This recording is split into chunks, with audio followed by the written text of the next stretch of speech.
Hallo liebe Uhrenfreunde, wir sind froh, euch heute von Bachmann und Schier 3 sehr aufregende und gesuchte Rolex Sportmodelle aus dem Jahr 1958 zeigen zu können.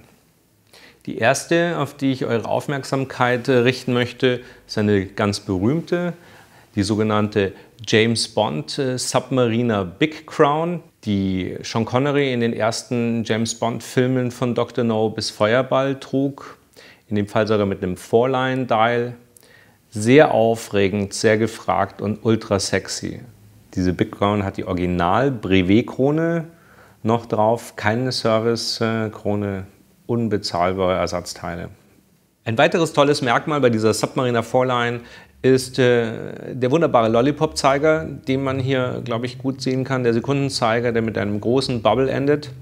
Und natürlich, alle Uhren haben auch eine Gemeinsamkeit. Es ist noch kein Tritium, sondern Radium als Leuchtmasse eingesetzt, was stark radioaktiv strahlt und auch heute trotz Halbwertszeit noch bedenkliche Werte hat. Also ist nach hinten herum wohl geschützt, aber man sollte sich die nicht die ganze Zeit vorm Gesicht halten. Also bei der James Bond Submariner fällt mir natürlich noch ein bisschen was ein. Sean Connery, der ja einen sehr haarigen Unterarm hatte sicher mit diesem Elastoband so seine Probleme. Da zückt man sich nämlich gerne seine Haare ein.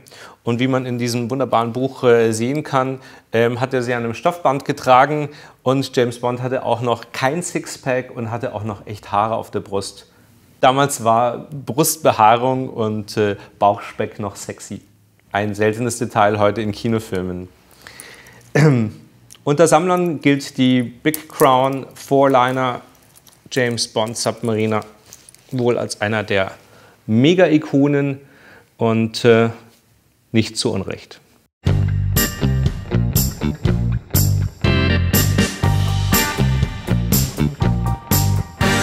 Die zweite im Bunde ist eine Referenz 6542 GMT Master, die erste Serie mit Bakelit-Lünette.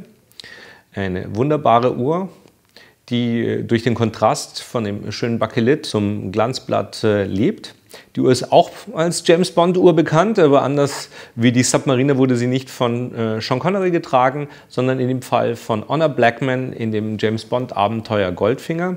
Die Schauspielerin hatte da einen tollen Filmnamen, nämlich Pussy Galore, und das ist auch der Spitzname dieser Uhr. Das macht sie sehr aufregend, sehr gesucht, sehr selten, speziell wenn das Bakelit noch in diesem wunderbaren Zustand ist. Oftmals neigt das Bakelit Cracks zu kriegen und wird dann langsam nicht mehr schön.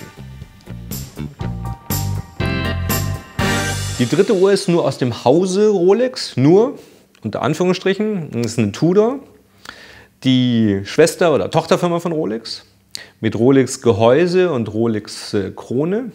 Auch hier ein Big Crown Modell, in dem Fall hier 100 Meter wasserdicht im Vergleich zur Submariner, die 200 Meter wasserdicht ist.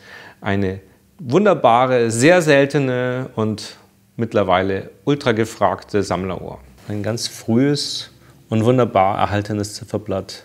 Auch ein Guild-Dial mit goldener Schrift. Alle drei Uhren sind ohne Kronenschutz. Ich glaube, man kann das hier ganz gut sehen. Der Flankenschutz an der Krone war bis zu den späten 50er Jahren noch nicht vorhanden. Besonders markant kommt es hier bei diesen Big Crown Modellen rüber. Die hatten natürlich auch einen Nachteil, deswegen kam dann der Kronenschutz. Viele Taucher sind wegen der markanten Krone wo hängen geblieben und durch die vielen Reparaturen entschied sich wohl auch Rolex dann bereits Anfang der 60er Jahre die ersten Kronenschutztypen bei Sportmodellen zu verbauen.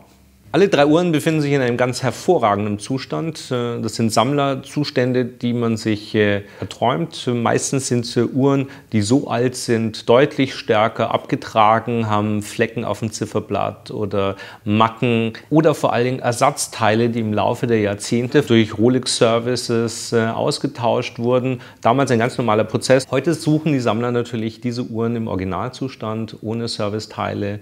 Nur dann sind sie für den wahren Sammler wirklich als Schatz wertvoll. Das war's für heute, Leute. Wenn es euch gefallen hat, bitte abonniert unseren Kanal. Im nächsten Film geht es bei uns um Tropic Dials. Das sind Vintage-Uhren, deren Zifferblätter über die Jahre braun geworden sind.